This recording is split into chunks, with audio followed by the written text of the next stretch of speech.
And hi there, all y'all out there in YouTube land. This is Jerry Hinkle, and this is Jerry Hinkle program. And yes, it's Monday. It's Memorial Day.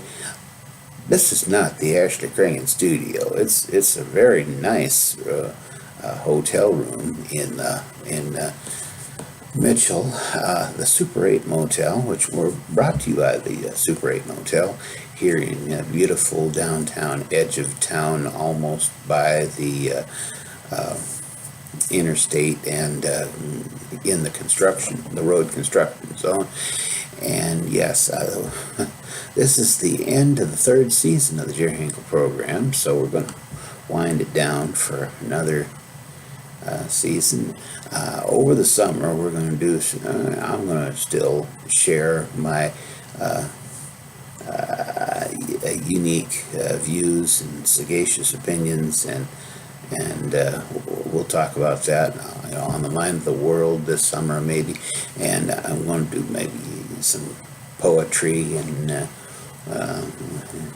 I might even sing a tune or two over the summer. You never can tell. One thing, I'm going to do a series of specials when I'm not doing the mind of the world.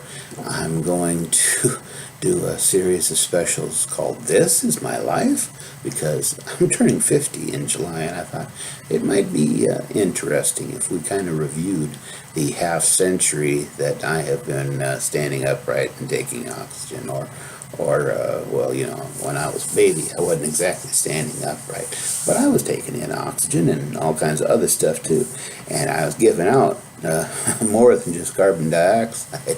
Just ask my mother about that. Anyhow, let's get back to Memorial Day. Memorial Day, interestingly enough, originated as Decoration Day, when the Daughters of the Confederacy would go out and decorate the graves of the glorious dead with flowers, ribbons, and other kinds of feminine flub-dubs. And they call it beautification, I believe is what I might be pronouncing that wrong, and that kind of caught on. The Union folks saw what they were doing. They tried to outdo the Confederates on honoring their dead, and so there was kind of that. And it's been, and nowadays people put flowers on the grave of relatives, and it has nothing to do with those that have died on the field of battle anymore. My own mother, she puts flowers on her parents' grave, and my dad's parents' grave, her in-laws, and so anyhow, and other folks too.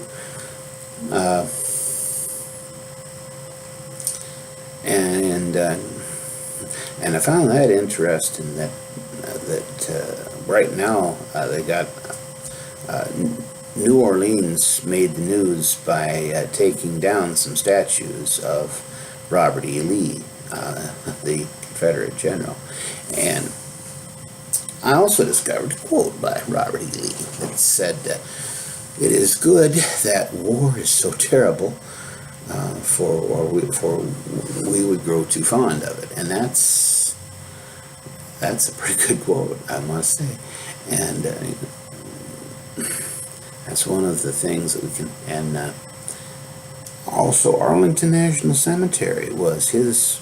It started out as his plantation. He gave that, and that's where a lot of Civil War folks were buried, and other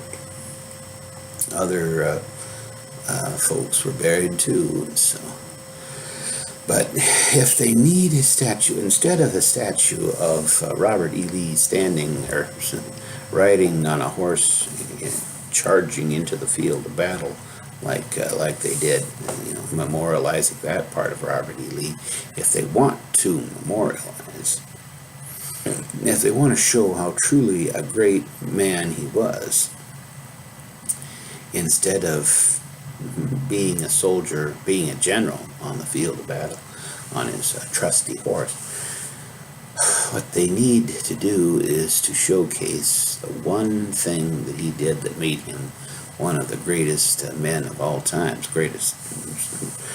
See, he realized that his cause, so to speak, was lost, and that is why he, at Appomattox Courthouse, surrendered his sword of war, his sword of battle, to General Grant, and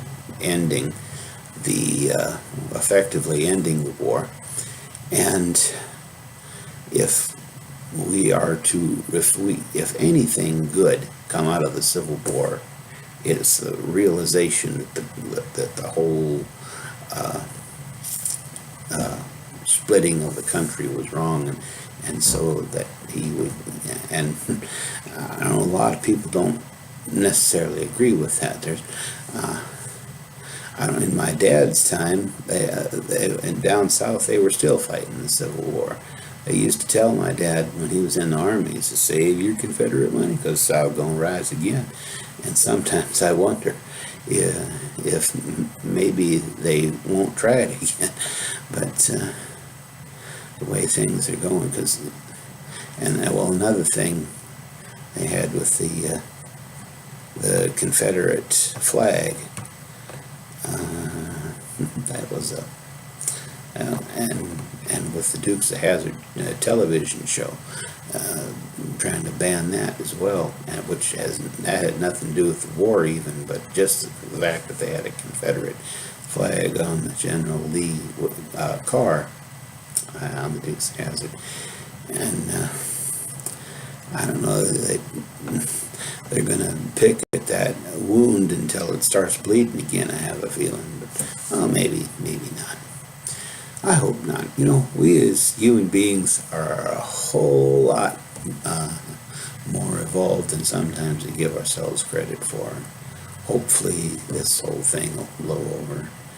And, well, of course, we're always going to have something to fight about. That's just human nature. People got to complain about something, it seems like. But anyhow, I guess that's all I got to say. So we're going to wind up this, and we went over our 5-minute limit. Now, I'm not going to sing today. Just know that we're brought to you by the Super 8 Motel. You're in for a super stay at Super 8. I had to sing a little bit, you know. Anyhow, so until September, Jerry Hinkle for the Jerry Hinkle program, saying God be with you, do the best you can, and so long until September.